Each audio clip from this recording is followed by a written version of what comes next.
Hey, hello, good morning, and welcome to, let's call it the first NFL Strategy Show of the 2025-26 season. You know, Greg and I, who's with me today, what's up, brother?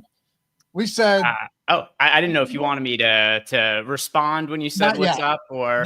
Not yet. That was just a subtle hello. Okay. One Hello second. to you too. We'll expand the pleasantries in a minute here. Greg and I said if we could get projections and data, if our data team and everybody, shout out to them, could get all of this stuff up by this week, then we were going to do a show. Otherwise, we would start it next week and do the typical schedule. But quick shout out to everybody who got that done. I know these guys and guys like Jeffrey who work on the tools themselves just launched some awesome new features for the Sims and the single lineup sim. I know he pinged us at like almost 1 a.m. yesterday, or I should say this morning. So we got everything up and running. The sims are run. We got the single lineup sims. Now it's your turn to say hello. What's up, dude? Yeah. So most importantly, I could talk about football, which not that I hate talking about baseball at this point of year, but it does start to get a little bit stale and it's fun to mix in some other stuff. So get to a first look at the football projections this morning, which, they just went live a few hours ago. And by a few hours ago, I don't mean like as in 9 a.m. or anything, like in the middle of the night, the data team finished putting up the projections. So I've looked over them, like a cursory look, but I haven't looked at them in depth. So I do think it's going to be fun for us to look at what some of the sim exposures are and all the different player projections as well heading into week one. Yeah, man. And I mean, look, we both 100+ best ball drafts in the books for us so far. So I think we have a pretty good idea, at least we should, of all of the situational stuff, surrounding these teams like Washington and a couple of other spots that are pretty significant. We'll have to dig a little bit more. And I think this is probably where you're going. Like we know the depth and the teams themselves by this point. You should, if you're 100+ best, and I know you are, if you've done that many drafts, there's no reason you shouldn't have a pretty good understanding of all these teams. But the week one matchups are totally different, right? So now you're going in, you're transitioning from a full season, no management type of draft to 1 week back into the DFS grind, and you're talking salaries as well. So this is what makes it fun. And I think the biggest thing about any week one spot, you'll catch this from time to time throughout the season, but typically these sites adjust pretty quickly. And that it's based off ownership on the previous week, performance, whatever. The one thing you're always going to see is wildly underpriced players. But here's the funny part, Greg. Oftentimes, it's a guy that gets hurt during training camp, and now the 4K running back ends up being like a 90% guy. DraftKings and a lot of sites don't do it anymore where they just bottom out the salaries. So what you're actually seeing in week one is a bunch of 5, 6, and 7K guys who should be 7, 8, and 9K guys that we're going to get to a ton of.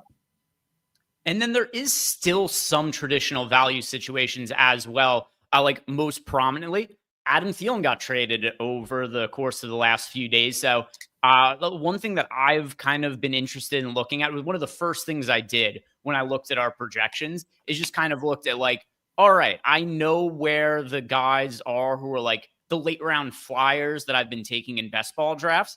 And I know the situations people have been talking about a lot. And I've been really curious to see where does that translate to actually be meaningful for DFS.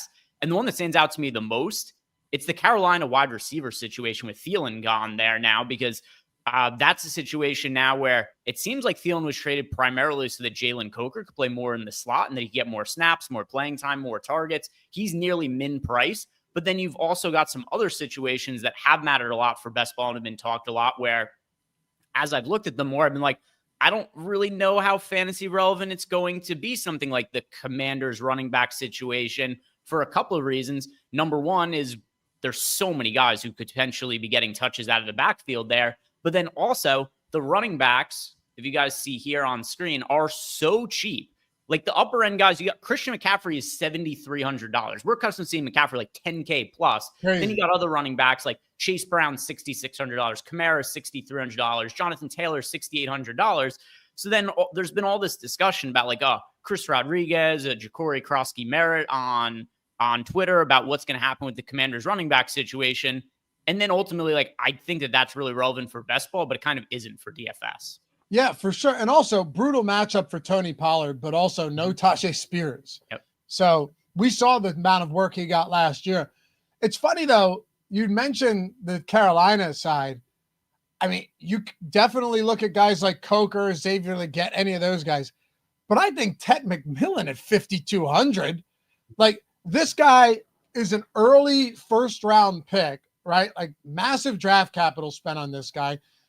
Every indication out of training camp, preseason, you name it, is that, hey, this dude is not only the real deal, but he is going to be immediately involved as, the alpha receiver on this Carolina team. He's 5,200 against the Jacksonville Jaguars, who are running essentially like all new schemes across the board. So we could look at the cheap guys, but I'd argue that he's also too cheap as well. I don't know how he's going to project. I haven't looked yet. I don't know what his props look like. But when you talk about like week one dart throws on upside, guys like that to me always stand out. We saw Malik Neighbors do it last year with terrible quarterbacking. I'm a firm believer that you are seeing a pretty big shift, right? Like you're seeing a huge shift now in rookie wide receivers and tight ends who are able to immediately come in and produce 1,000-yard seasons, where like if you go back and look at the early 2000s, the 90s, even the mid 2000s, like 2008, 2010, Greg, 2015, there weren't that many of them. And now in the last 2 years, you've got like 6 players, wide receivers and tight ends with 1,000-yard rookie seasons. Yeah, and while you were talking there, I did look up McMillan's receiving yard prop for week one, and it is 63.5. No That's juice a good on number. either side. It's a pretty significant receiving yard prop. I haven't looked at, all of the props for all of the players. Like, that's not going to be as high, obviously, as like the Jamar Chase type players, but it's going to be as high as anybody who isn't considered one of the best, like 5 wide receivers in the NFL. Right. Yeah, no, I mean, you can look at so many of these guys who are higher priced than guys like McMillan that have the same prop as him. So I'm excited, man. I'm really excited to dig into this. Just you and me shooting the shit for the first 5 minutes.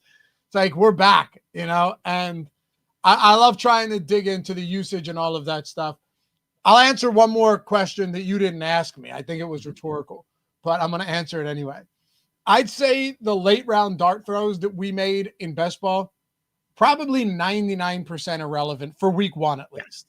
Because typically you're drafting them with the hope that a player gets hurt. You're drafting like some of these guys hoping that the running back ahead of him gets hurt or sucks or there's ambiguity in a backfield or in a wide receiving room. But I don't think in week one it's going to make a big difference. The one exception is, I believe, Jalen Coker, who's $3,700 sure. and is showing up in 25% of top lineups in the Sims. I think he's the one exception, but otherwise, yeah, I agree with you. Most of these guys are not really going to show up in the Sims, and it's because they're not necessary. It's because of what we talked about with the soft pricing at the top here, where it's like, all right, well, you've got somebody like a Ja'Cory Krosky-Merritt, who I was reading some articles last night from Commanders beat reporters trying to figure out what the usage in the backfield is going to be like. And from what I had read, it seems like week one, he's probably not going to have a massive role, and they're going to work him in potentially a little bit more as the season goes on. And then you go look, did you look up his rushing yard prop? No. What is, can I guess? Yeah. 32.5. Yeah, it was a 31.5 when I looked this morning. Look at that. And then we're dialed in already, man. You're on it already. And then on top of it, he's also not expected to be the goal line back. I think that Christian Rodriguez and probably Deebo Samuel to a lesser extent are going to get more of the touches as they get closer to the goal line. So with that in mind, like, we've got him projected for 6 fantasy points at 4K. And then you got guys like Achan, who is projected for nearly 20 fantasy points at $6,900. Where actually, I'm kind of curious now just to look at some of our top projected lineups. And yeah, like, look, our top lineups, it's like our number one lineup by Sim ROI, McCaffrey and Achan are the running backs. And then you look at the wide receivers, and there's not really any kind of significant drop off there either because of how soft the pricing is. So you generally aren't going to have to go all that cheap at running back. Yeah, exactly. Also, one more thing to point out. Uh, you might look at the matchup against the Giants, and obviously, it's overall Washington should be favored in this game. When the Giants D line is healthy, it's actually really good. Like this is not a D line when healthy that's going to sleepwalk through games. Matter of fact, they had joint practices with the Jets earlier in the a couple of weeks ago, and the only thing that was talked about is how Justin Fields had zero time in the pocket and they couldn't run the ball because that defensive line was eating them alive. So I think you could see, surprising things out of them if they stay healthy this year. I would say, look, if you're going to play a 4K running back, Krosky Merritt is your best option, but I don't really think that's saying much either. Yeah, it's not when you consider the depth of running back, the cheap guys to get to. We do have Austin Eckler projected marginally higher than him in our projections, but he's also more expensive, $4,800. We've got Chris Rodriguez projected comparably to him, just in a different way, where he's more likely to score touchdowns. And then we've got Krosky Merritt expected to get a little bit more touches overall. But yeah, it's kind of a mess, and you don't really have to look at those situations too much for this slate. Yep. Jason said that's the crazy shit about DFS. If Eckler or Rodriguez gets hurt, he's going to eat good. Yeah, but dude, first of all, the matchup's not as good as it looks, that you would think. And then you're what are you angling for two players to get banged up? Even if Rodriguez got hurt, Eckler still probably manages most of the passing down work. He's trusted in pass protection more than a rookie 7th round or whatever he is. So, yeah, we could dial up all the type of possibilities in our heads, but I think Greg's original point is the one that's most important here. There's so much value on the mid-range at running back that I'm not really sure we need to take crazy shots. I would rather take him on guys like McMillan, right? I'd rather take it on guys that I know could have a sizable role and are underpriced, and just get different maybe with the way I build instead of get weird with specific players. Also, let me ask you this. Do you think in some of like lower stakes or larger field stuff that a guy like Krosky Merritt's ownership gets steamed just because of the sentiment that has been chasing him now for the past 3 weeks? By the way, his ADP, I have 11% on DraftKings and Best Ball. I was drafting him in the 18th, 19th, and 20th round from like June through July. He has an 80 ADP now with the season 1 week away. So, yeah, like at that pick, he was obviously a tremendous value. Now I'm like, oh, where he's getting drafted is crazy. Like you could draft you just brought up Tony Pollard. You could draft Tony Pollard in almost the same place that he's getting drafted, or like crazy. David Montgomery. Like those are the comparable running backs in a similar draft spot. As far as the question about his ownership, I'm going to say I don't think he gets steamed up. It's easy to think that if you just are in like our DFS best ball bubble online, where this is all that people have been talking about. In reality, though, the main contest on DraftKings is, let's see, how many entries are in that Millie Maker? Oh God, which one? The $5 one? Yeah, the $5. Probably like probably 500 million or 500,000. That'd be wild. 500,000 probably. It's 832,000. Okay. So it's 832,000. So within the bubble of people who are really in the weeds of stuff on Twitter, which is really like a couple thousand people, it's such a small representation of what that overall prize pool is. And also value is just so crazy at running back, with the upper end guys being priced like mid-range guys, that I think Krosky Merritt, number one, people who are smarter like us, who are really aware of the situation, been talking about it a lot, were informed enough to not think he's one of the better plays on the slate. And then the other people just like don't even think that much about the Commanders running back situation, probably don't even know who he is. So I think what ultimately ends up happening here is he probably ends up being maybe marginally higher than the 1% owned we haven't projected for, but I don't think he ends up being like meaningfully owned in any kind of steamed up way. So you're saying it's like that meme with the bell chart with the guy on one side that's drooling, and then the other guy. You know what I'm talking about? Yeah. So it's going to be on one side. Yeah, the people who are like Krosky Merritt is a bad play. Yeah, who's like Krosky Merritt is a bad play, and then you have the people in the middle who are just like, I don't know he exists. Yeah, right. Pretty much. So anyway, should we take a look at the Sims exposures and introduce some of the new tools that we've got coming down the pike, or I should say new features specifically for the single lineup tool? I had mentioned this to Jeffrey Ford, who does the bulk of the development work for our DFS tools and does an amazing job. I told him yesterday, I was like, dude, I'm going to be using this for all of my single entry stuff, my 3-max stuff, because what we've now added to the single lineup Sims makes it so you can now, first of all, for those of you guys who have used the actual pre-contest Sims before with the entry manager, now you can you can save a bunch of different lineups, add them straight into the entry manager, and you can flip back and forth between the actual Sims and the single lineup Sims. So say, Greg, you're maxing the mini max, right? And you have 150 that you ran in the Sims, but then you've got 3 in the power sweep and you've got 1 in the single entry spy, and you want to build them with the single lineup Sims. You can go in here, build them in the single lineup Sim, and in doing so, add them into the entry manager, and now all of them are together. So there's a lot of features, but to me, at least personally, that's going to be the most valuable feature for me. Yeah, it's really cool for people who are hand building. It's really cool for people who are hand building and using the Sims to build out 150 lineups.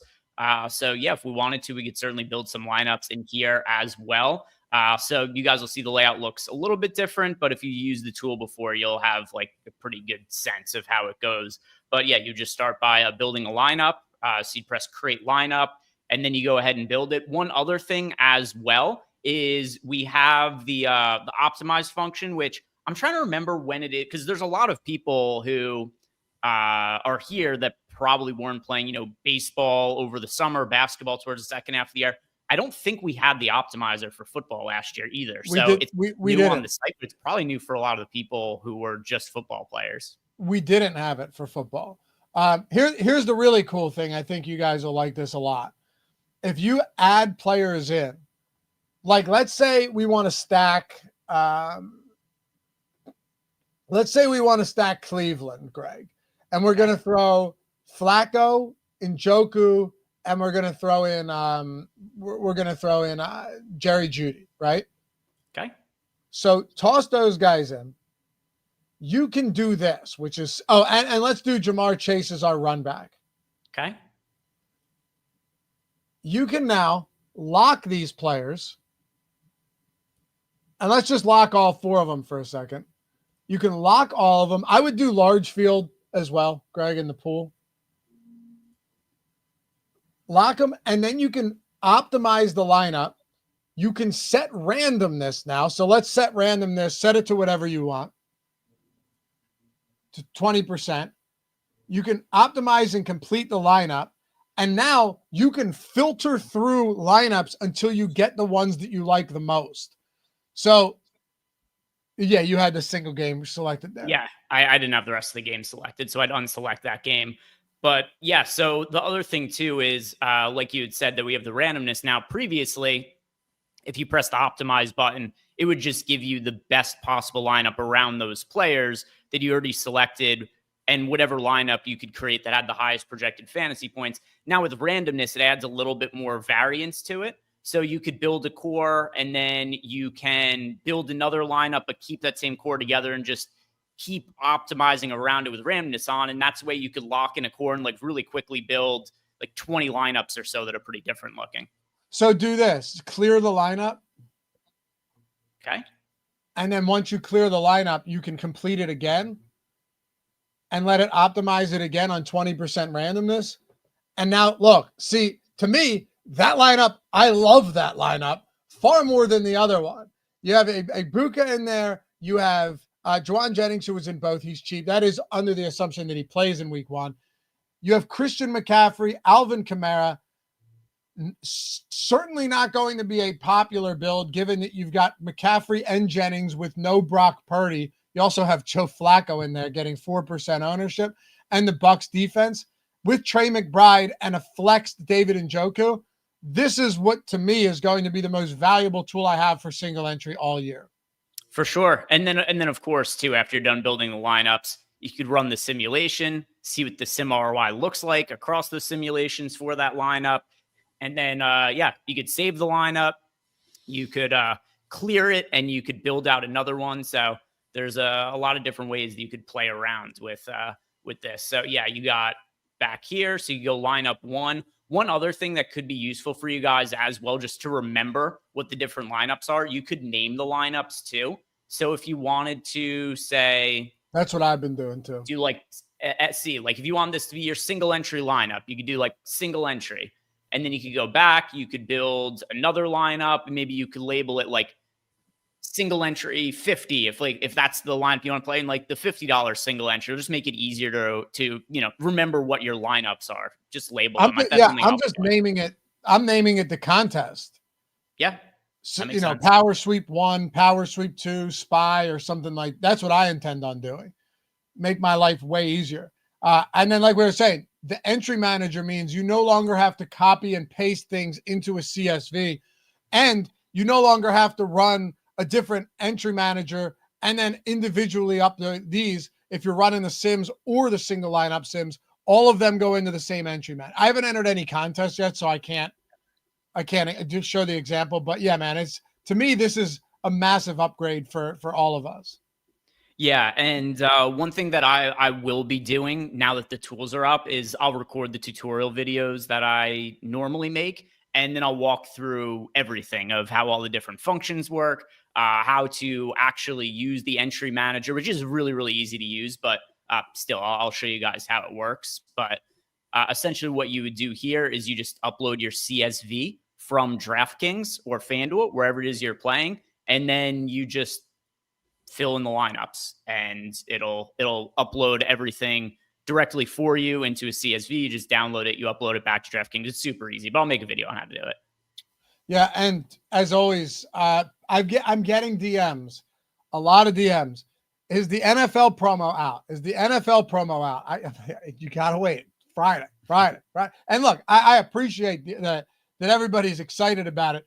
We have 3 promos right now. Greg and I talked extensively about this over the past couple of weeks. What we decided to do is just come up with something that meets the requirements or the bankroll or the playing style of literally anybody who watches this show. So if you're trying to get in on the Sims and you want to get in on these tools for week 1 or further, we've got 3 things. 1, this one, not for everybody, but 10% off all access or NFL yearly, core or max. That is the full season of NFL with code BIRD. That's 10% off. Links in the description for all of this stuff, by the way. Just click that, use the promo at checkout. 10% is the biggest discount you're going to get, but look, again, not for everyone. If you're someone that plans on using these tools every week of the season, no doubt this is your smartest option. Here's another one. 30% off any NFL monthly package. Greg, I think this one, for most people, 30% off any monthly NFL. So that's core, max, whatever you want, the entirety of the month. And that is for every slate. Showdown, Monday, Thursday, Friday, Sunday night, Monday night, you name it. So 30% off this. And then $1 NFL Core Weekly for the first 2 games of the week. That's $1 for the Thursday game and $1, 50 cents each, I guess, for the Friday game. So there you go. That's promo code opener. So you've got $1 to get access, core weekly sims for the Thursday and Friday games, both monster showdowns. Use opener for that. If you want to get 30% off any monthly NFL package, use code football. And if you want to get 10% off the entire year or all access for the year, it is promo code BIRD. I think that's all we got for right now, but that's quite a bit we've got going on. Yeah, and then also just keep in mind for the dollar deal, like there's no reason to wait to sign up if that's what it is you guys are going to be checking out. Whether you sign up today, tomorrow, I was going to say yesterday, but it wasn't live yesterday, so you couldn't have done it. But like today, tomorrow, sometime next week, no matter what it is, you get access to the Thursday and Friday slates. So there's no reason to wait. If you guys do sign up today, you just get access to the tools ahead of time, but it doesn't change the slates that you get the $1 deal for. Yep. So yeah, early bird specials, 10% off the entire year of NFL or all access. Big discount. 30% off any NFL monthly package is promo code football. And opener is $1 for the Thursday and Friday showdown slates. Should we mention too that we've adjusted the contest generator size, the field size for the Sims? Not quite yet. Soon we'll tell them. Okay. Anyway, let's build out one real quick in the single lineup Sims, and then take a look at our exposures in the Sims tool afterwards. All right. So new lineup.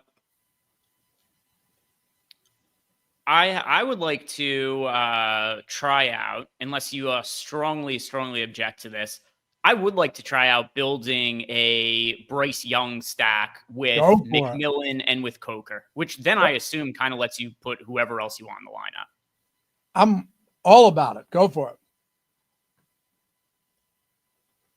And if you want to run back, you can. We found that run backs aren't entirely as necessary as we thought they were in the past, but I'm never against the idea of getting to somebody like Brian Thomas against this Carolina defense. No issues with that. Yeah, I was curious just to look really quickly because I hadn't checked too much at our Jaguars projections for running backs. So I was curious what we had for the split there. Just might be of interest to some people. We've got ETN, a little bit over 11 fantasy points. We've got Bigsby just under 8 fantasy points, and then Tootin for just under 4 fantasy points. If we're going to do a run back, I do think Brian Thomas makes the most sense here. I don't know about you. I'm really unsure of what to make of Travis Hunter as a DFS option, particularly in the early stages of the season. He starts the year, relatively cheap at 5K, considering what his upside could be. But if they're going to play him on offense and defense, there's just no way that isn't going to take away from his fantasy production. I couldn't agree more. I think this is one of those guys that you could take some shots on in week one because there's so much uncertainty there. Like I'd rather play him than Krosky Merritt if I had to choose between the two of them. But I mean, what do we have him projected for? 11? Is that what it was? It's not terrible. Let's see. Hunter for 11.78 fantasy points. It's not good. It's not bad. I mean, I think Brian Thomas, if you're looking for it, is the answer. Now, running. And by the way, Thomas is currently projected to be quite popular for what it's worth. And the initial run. Obviously, these things could change as we get more information, we get closer to lock. But as things stand right now, Brian Thomas projected for 23.5% ownership is expected to be one of the chalkiest plays on the slate. I guess it makes sense against this Carolina team. Decent enough total. I get it. But I'm also not convinced that Carolina can't just come in and win this game. Neither am I. I mean, I think for sure it's live to happen. Bryce Young. Was there any player who improved more from week one to the end of the season than Bryce Young last year? The bar was obviously incredibly low, but he was a solid quarterback by the end of the year. At the start of the year, it looked like he was never going to play in the NFL in a meaningful way. Yep. Got benched. Andy Dalton got in a car accident. Bryce Young comes back and ends up being okay. But I'll tell you what, if there's one thing, anytime someone bets on the Carolina Panthers turning things around, they find a way to shit on you. So just keep that in mind. It is a real, it's very live that they just suck again, and we all got hyped up over nothing. But I think the addition of McMillan is pretty significant here. If nothing else, I like the idea of getting to some McMillan, but I'm fine seeing what we can do with the Bryce Young stack. Let's try it. All right. So if we go Bryce Young, McMillan, Coker, Thomas, do you want to optimize around this? Are there other players you want to handle? I think it'll be fun to build a couple things out here. Okay. One of the things to me is getting a Mike Evans type or something in there. I don't mind. I know we already have 3 of them, but Mike Evans, to me, that price, the fact that Godwin is out, he's got a matchup against Atlanta. Have you selected? No. What? I'll Oh, there have you to go. go to the flex spot here to plug in Evans. All right. Let's just see how this ends up looking. 55 remaining. We haven't put a D in. What do you want to do at running back? This is the spot where there's just so much value. Yeah, so I mean, we've already got McMillan for $5,200, Coker for 57, Bryce Young for 57. I mean, you kind of just get forced to play the guys like Chase Brown and Achan, maybe even McCaffrey as well. It's like these are the best overall projected running backs. They're not crazy expensive, and we could fit them in easily. I don't really see how we don't go and plug them in. I'm with you. So Also, I think Jonathan Taylor is a phenomenal value as well. I really like Jonathan Taylor this week. Yeah, and as far as ownership goes, we've got Chase Brown and Christian McCaffrey both projected just over 30% ownership. Achan's at 25%. Then there's a bunch of running backs in like this 10-ish% range. Bijan Robinson, Bucky Irving, Jonathan Taylor, Alvin Kamara, Josh Jacobs. We've also got James Conner at around that ownership. So you want to go to, say, like Taylor and McCaffrey? Yeah, try it. All right. We can easily, if you want, we could optimize from here. Okay. Yeah, I'll just put on 5% randomness. And we got the Buccaneers defense and Njoku at tight end. Fine with me. Actually, I like that quite a bit. Do you want to explain to people too how the randomness setting works for people that aren't familiar, never used like a fantasy cruncher or anything? Yeah. So for an optimizer, if there is no randomness set at all, it is just going to give us this lineup came out really good, 112.7%. Look at that MRI. beauty. So if there's no randomness selected, what's going to happen is it's just going to give you the lineup that can be built that projects for the most fantasy points around the players who are already in that lineup. What randomness does is it's going to make it so that there's a little bit more variance in the projections. It ups the standard deviation. And then as a result, it could give you a little bit of a wider range of the players who get filled into those lineups. The higher the randomness is, the more that those projections could end up fluctuating when it's optimizing. So if you want to have something that has just straight projections, nothing else being considered, you go to 0 randomness. If you want to really up the amount of randomness, you go all the way to 30. If you want it somewhere in between, you could select, anywhere from 5, 10, 15, 20. So we've got all different kinds of settings in there. You've got intervals every 5% all the way up to 30 currently in here. And 30 is a pretty good amount of randomness.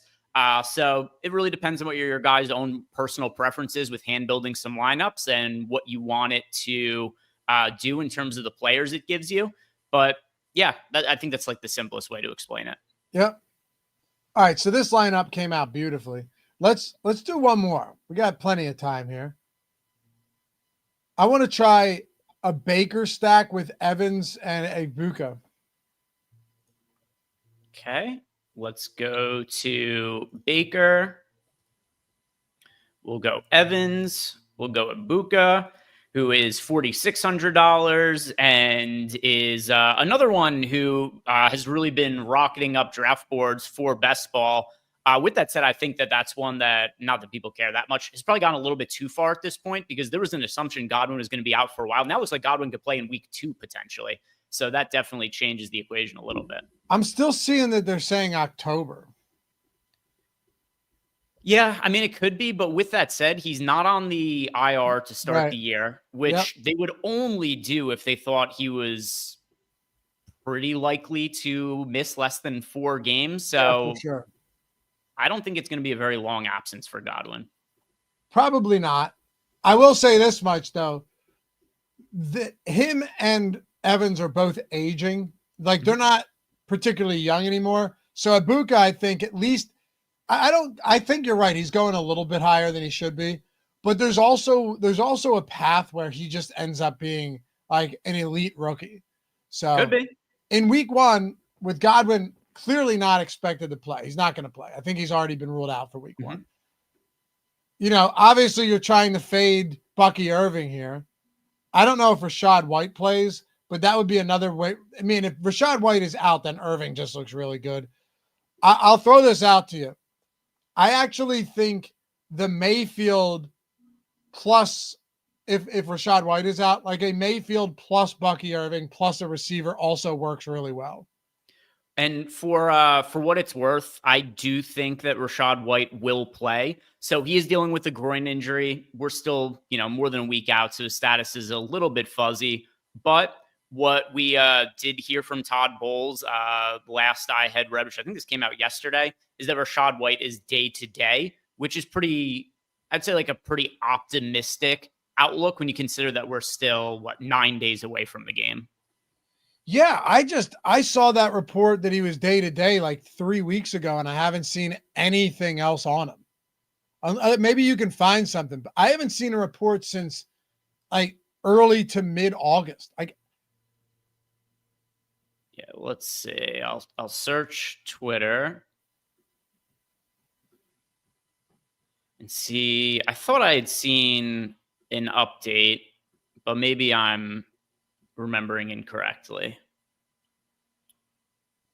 Right, either way, I mean, it's not even important now. If he doesn't play, I think Bucky looks even better, and I wouldn't mind pairing him. I mean, would you mind pairing him with Baker, knowing that they love throwing to their running backs?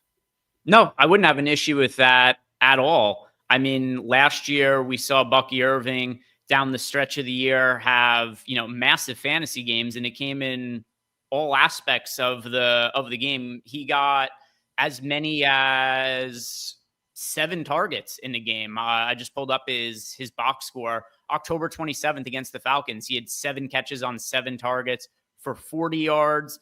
And then as the season went on, he was pretty regularly getting 3+ targets. A 7-target game I just referenced, a 6-target game against the Giants, a 5-target game against the Saints in their final game of the season. So, yeah, I mean, he's very live to have 5, 6, 7 targets, especially when Godwin isn't going to be there.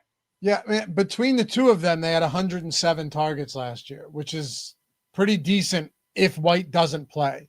So for now, we'll leave it at this and see what else we can do. Would you want to run it back with a London? I don't know what Mooney's situation is. Kyle Pitts is another one of those guys. So I'm actually kind of back on the Kyle Pitts train, or we don't even need to run it back. I'd be even interested to see what the Sims give us if we lock these 3 in and just run it and see what we get. We could definitely do that. I'll put it on 10% randomness, complete the lineup. Let's see. We got McCaffrey, Achane. It's funny. We got, I locked in Brian Thomas instead of Egbuka. So that is my bad. I'm going to clear this and complete it. So we've got in here. All right. So it ended up being in the second run here, Chase Brown, Mike Evans, Juwan Jennings, Okonkwo at tight end, Christian McCaffrey, Buccaneers defense. Wow. Okay. So the Sims clearly, and the projections, which I think they should, really loves this mid-range running back tier, because with Chase Brown, Devon Achane, and McCaffrey all getting those price points, you're looking at a 3 running back lineup. You don't see that all that often. So I kind of like it. Now you just have to hope that Achane isn't limited when he comes back, because he's been sidelined for a bit now. Yeah. And another one too, I'm not massively concerned about his workload in week 1. Do you think we could see a reduced role for him? Well, probably not. I mean, they really haven't had anybody. They haven't really had anybody that has stood out. And you look at their running back room. I mentioned to you yesterday when we were talking about best ball exposures that I thought Jalen Wright was going to take a big leap forward this year, but he's going to be out multiple weeks. Clearly wasn't having a good camp anyway. Then they're like, man, Alexander Madison's having a fantastic camp. He's out for the entire season now with a neck injury. So it's Devon Achane and it's Ollie Gordon. And, I think he probably does immediately get some opportunities. But if you have Devon Achane, let's just say he's 100% and he's good to go, then, dude, I don't think there's any reason that you shouldn't love him. But I do have some concerns. Like, he didn't practice earlier. I don't know if he practiced yesterday, but like, he didn't practice Tuesday. I just want to see that he's back to a full practice and there's nothing wrong with him. Because if there is, we could be walking into a pretty significant trap here. You're dealing with a calf injury for a running back. And for what it's worth, should anything happen to him, you've also got no Jalen Wright for week 1. All of a sudden, Ollie, we talked about these kind of like late flyer best ball guys not being all that relevant for week 1. Ollie Gordon be very relevant for week 1 if you had no HN in addition to there being no Jalen Wright. Big time. Madison's done for the season. Wright is out. And HN, who knows? They're saying he should be ready, but I don't think it's a lock. So Ollie Gordon he'd become the de facto top value play on the entire slate. Yeah, he certainly would be on the low end, no doubt about it. Plus, look at the total in that game. Last I looked, it was like one of the highest on the, I think it's one of, if not the highest on the week. Or on the slate, I should say, not on the week. Yeah, 46.5. So for reference, let's see. What are the highest total games? We've Bengals got is up there. Lions, Packers is 48.5. 47.5 for Buccaneers, Falcons. Just reference the 46.5 for Dolphins, Colts. With that said, it's 46.5 juice towards the over. You've got Bengals, Browns at 47.5. Yeah, that's it. So it's what, the third highest total on the slate. And it's in the ballpark with all those other spots. So, I mean, yeah, Ollie Gordon would immediately become somebody that, especially with how they like to use their running backs in space in the passing game, that would look like a really good spot. So we'll pay attention to it. And for what it's worth, Greg, we still have Ollie Gordon projected already for 5.5 DraftKings points. So if you were to take HN out of there, he just looks outstanding. So.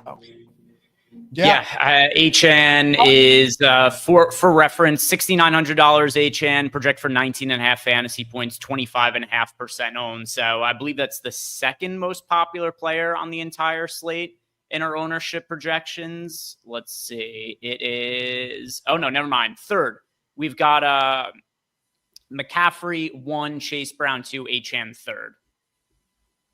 Man, Chase Brown at that price point against the Browns.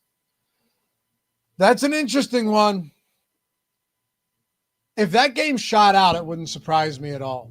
47.5 point total. Bengals are 5.5 point road favorites, but I don't know if you watched any of the preseason at all or paid attention to it. That Bengals starting defense was abysmal. And Greg, when I mean they were abysmal, what I'm saying is they went up against the Eagles' second stringers, right? And some third stringers for the Eagles in week 1. Gave up back-to-back touchdown drives just to start the game. That's the starting unit for the Bengals. And then in the second week, they go up against Washington, and you've got one drive from the starters. They just ran the ball the entire time. They had like 150 rushing yards on their first 2 drives. Josh Johnson then comes in and leads them down the field for another quick touchdown drives against the Bengals ones. So I'm not saying the preseason is indicative of everything you should expect going into week 1, but if this defense shows any resemblance of what we saw in the preseason against second string players, they're going to be in for a really long year. Joe Burrow would clearly be my favorite MVP pick because the only way they get to the playoffs is going to be on his shoulders. Yeah, for sure. I mean, it's kind of the defense was dog shit last year, but with that said, it wasn't maybe quite as bad as people think it is, just because people like, oh, it was a historically bad defense.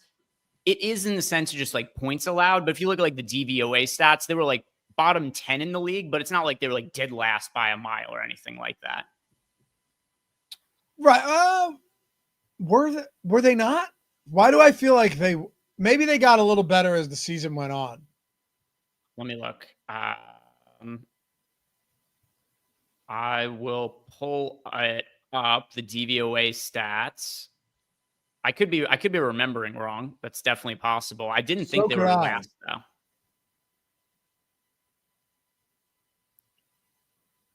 For, either way, they were bad. And it doesn't, no matter how you cut it, this was a team that I don't think is going to improve all that much on defense anyway. So, there's that. While you pull this up, too, if you don't mind, let's flip back over to our exposures. I want to see what we're looking at in our first run here. I'm actually looking forward to this one.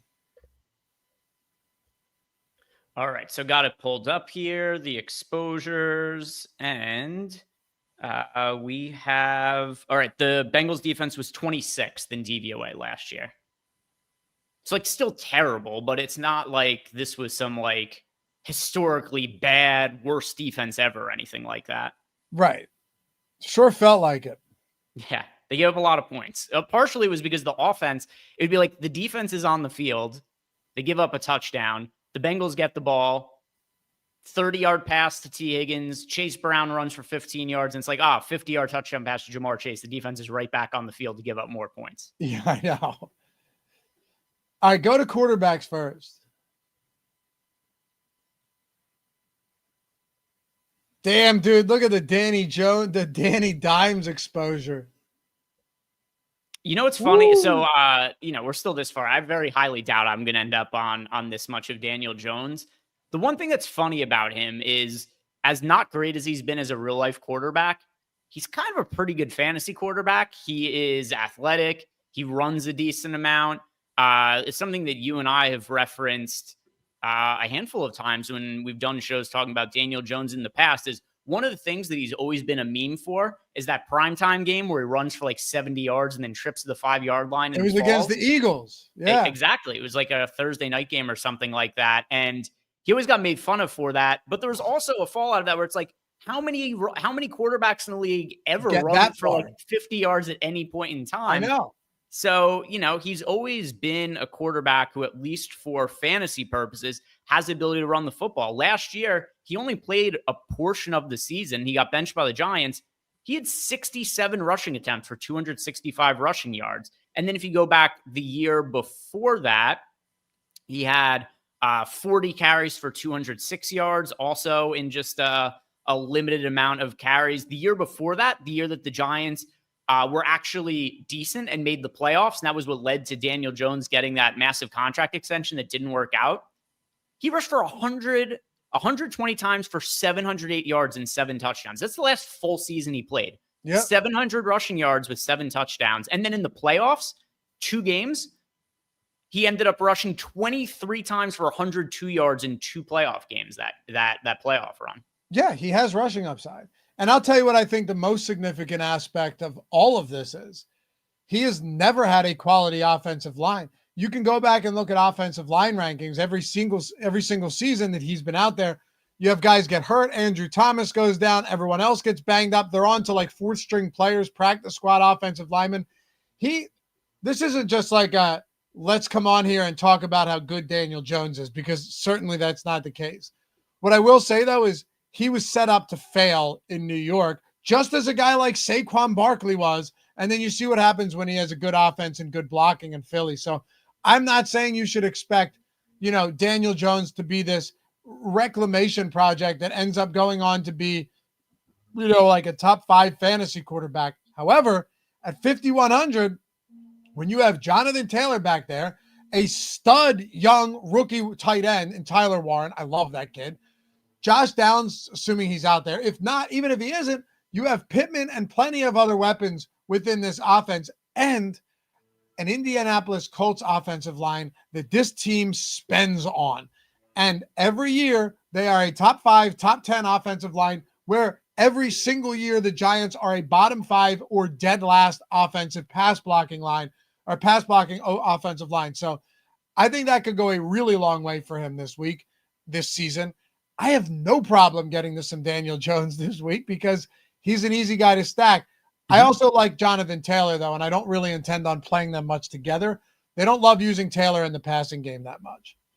Yeah, and I don't think that is going to be something that changes this year either. Obviously, still pretty significant upside in a Jonathan Taylor, just considering what his price point is and that he's still going to be a workhorse in the run game. Like if you remember when was it? Yeah, it was 2 years ago where he missed the start of the year. Zach Moss started at running back for them, and he was leading the league in rushing, or like second in the league in rushing at the time Jonathan Taylor came back. And even despite that, within 2-3 weeks of Taylor being back, Zach Moss was not involved in the run game anymore. It was just Jonathan Taylor getting all the touches. Yeah. Oh, I mean, we should fully expect Jonathan Taylor to just get a ton of work. Yeah. If let's say the Colts defense is good enough this year, right? Holds up. If you told me at the end of the season that Jonathan Taylor led the league in carries, I wouldn't be. Would you be shocked by that? No, not at all. I think that is one of the more likely player. Yeah, it's always hard because of, he's got an injury history. He's a little bit older. Running backs get hurt all the time. So if you tell me that he is guaranteed to be healthy for the year, I would be stunned if he wasn't at a minimum top 5 in the league in rushing attempts. Definitely. Fun question, Jake. I love that. He says, Loughy, which offenses do you think will be the most concentrated this year? Thinking of those builds with wide receiver, running back, and no quarterback. Yeah, this is something we did a lot of last year, Greg, and it really can work on these teams that have super concentrated offenses. So fun question. I'll tell you what, I think one of them could be Miami. You're always trying to fade like a Jalen Waddle, or you want to say Malik Washington or Nick Westbrook-Akina if you're going a Tyreek Hill plus Devon Achane. But there's also the advantage here, Greg, that Raheem Mostert is gone. Other guys that they were giving significant work to in the backfield are gone. And Tua Tagovailoa is not a rushing quarterback. So those are the things I'm looking for. Typically, it's like 2 top guys in the passing game, 1 guy in the run game that can get passing work but doesn't need to. And then the quarterback goes and throws 2 touchdowns to that receiver. The running back does the rest of the work. So something like that. Yeah, I'm looking through all of the teams right now and just kind of trying to earmark by division which teams do I think are going to be most concentrated to start. So for the AFC East, I think it's the Dolphins. If we look at the AFC North, the Bengals. For the AFC East, it's the Jets. It's the Jets. I don't know. If you want to talk about the backfield, I understand that, but Garrett Wilson might have 500 targets this year. Got you. So I was looking at it. Jake had asked the question of running back plus wide receiver. True. I'd still be okay with like a Wilson, Breece Hall, but I didn't mean to cut you off. I'm just thinking through Justin Fields also has a ton of rushing upside.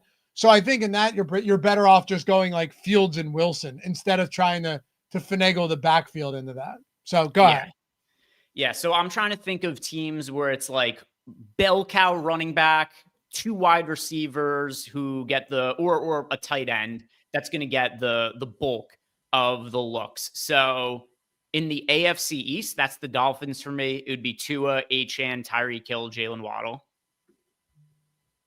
In the AFC North, that would be the Bengals, Joe Burrow with Chase Brown, T. Higgins, Jamar Chase. The AFC South, I think Tennessee. I'm going to say the Colts with Jonathan Taylor. Actually, I don't know. I think it's Ridley and Pollard with Spears out. Yeah, that's fair. I mean, you could look at like Okongwu. They have Tyler Lockett, who I have no clue what he's going to do. They've got a rookie. I don't know. Keep going. Who do you have for the AFC? AFC West. The West is easy for me. That's the Raiders. The Raiders? Yeah, I mean, you have to figure that Jonty's going to be getting almost all the work out of the backfield. And then for targets at wide receiver, that's going to be Brock Bowers and Jacoby Myers. Yeah, that's true. I don't know how much Amari Cooper or Thornton or back any of those guys are going to get worked in. So, yeah, Ashton Genty with Bowers and Myers for sure. That could actually be one of the best spots to do it. Yeah. Yeah, I mean, that to me is a pretty clear one. The NFC East is nobody, I don't think. Maybe you could say the Giants, just because Yeah, Neighbors is going to command such a ridiculous target share, but I don't know exactly what the backfield is going to look like. I think Scattaboo is going to get work, as well as Tyrone Tracy, with Tracy getting a little bit more of the lion's share, at least to start the year, but I still don't know exactly what that split's going to look like. and they For the still have Devin Cowboys, Singletary too, who might get worked in. yeah.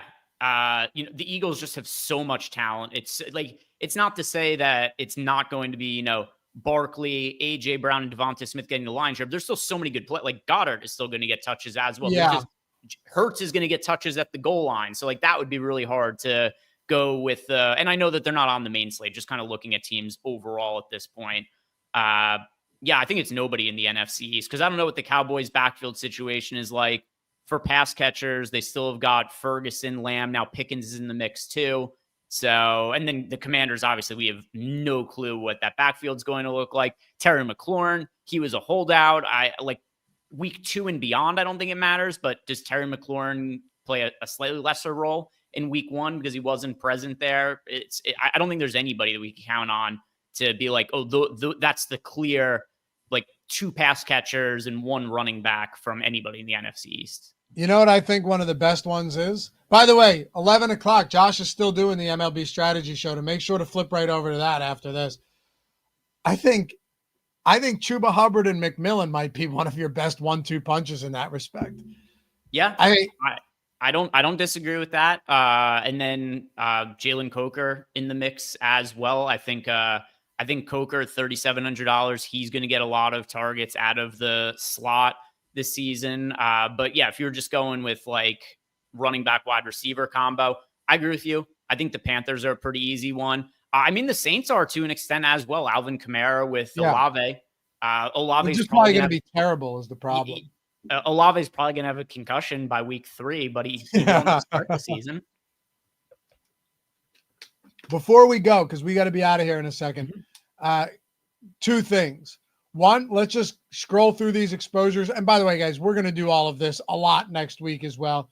We just wanted to come in and show you some of the new features. And with the single lineup Sims tool, if you're late, go back a little bit. I think you're going to love it. We have 3 promos for those of you guys that jumped in late as well. You want 30% off any NFL monthly package, any one of them, any NFL monthly, 30% off. Use code football. Links to all of this in the description, right? So if you just click the description, they're all in there, right? You see the $1 sale, but regardless, just go to Stokastic and you type this promo code in and you're good. If you wanted to get Thursday and Friday, we have games, great games on each of those days to open the season, massive showdown contests, and we've got some showdown features that you're going to love for these Sims tools that are different than last year. Use code OPENER, and that is $1. As Greg mentioned, even if you were to do it today, you're still getting that all the way through Friday. So no reason to wait on that. And if you're someone that plans on having the tools all year long, Bird for the early bird special, NFL yearly. So the entire season, 10% off of that. So there you have it, Bird. And then 30% off any monthly with code football. And then $1 for the first 2 days of football with code OPENER. That's it, Greg. Yeah. Quick look, because at least one person, Larry, was asking about show schedule for next week. So for next week, there's going to be a strategy show every single day other than Monday and Saturday. And then obviously the subsequent week, there will be a strategy show on Monday because there'll be Monday Night Football. But for week 1, there is Monday Night Football, just not to open the week. It's to close the week. So for next week, that's what there's going to be for strategy shows. And then also on Friday, there's going to be 2 strategy shows because Loughy and I will be doing the sim strategy show that we normally do on Fridays, but also there's Friday Night Football next week. So we're going to have for next Friday also, Loughy and Gajeski are doing a strategy show in the morning, and then I'm doing a live before lock with Spags at night for the Friday Night Football game. We're back.